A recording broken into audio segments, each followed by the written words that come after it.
एक कंप्लेंट असते क्लायंटची, की आम्हाला रिटर्न्सच दिसत नाहीये किंवा एवढे वर्ष इन्व्हेस्ट करून काही रिटर्न दिसत नाही. तुम्ही बोलता, की कंपाउंडिंग असतं मॅजिक. सो ते काही आम्हाला बघायलाच मिळत नाही. आणि नेहमी आम्ही सांगतो, की मॅजिक ऑफ कंपाउंडिंग जर हवं असेल ना, तर सगळ्यात जास्त गरज असते ती कन्सिस्टन्सीची आणि पेशन्सची. कशी?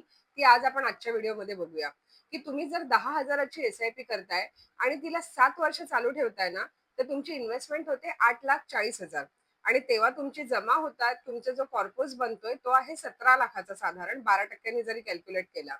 त्या रिटर्न होतात एक अप्रॉक्स तुम्ही 9% पकडून चला, की तुम्हाला सी मिळतोय. पण तिथेच जेव्हा तीच एस-आय-पी तुम्ही अजून 7 वर्ष म्हणजे 14 वर्ष जर चालू ठेवता, तर तुमचे जमा होतात साधारणपणे 17 लाख पर्यंत आणि त्याची जी व्हॅल्यू आहे ती झालेली असते 45 लाख. म्हणजे इकडे तुमचे जे सी बघाल तर तुम्हाला साधारण 21% बघायला मिळतो. आणि तेच अजून 7 वर्ष तुम्ही चालू ठेवता म्हणजे 21 वर्ष, तर आपले जमा होतायत 25,20,000 पण त्याची व्हॅल्यू होते 1,25,00,000 रुपये. म्हणजे जवळपास 1 करोड रुपये तुम्ही एक्स्ट्रा त्यात मिळवताय.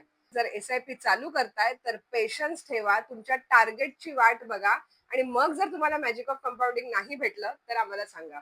आणि अशाच काही तुम्हाला डिटेल्स हवे असतील, तर आमच्याशी कनेक्ट व्हा. थँक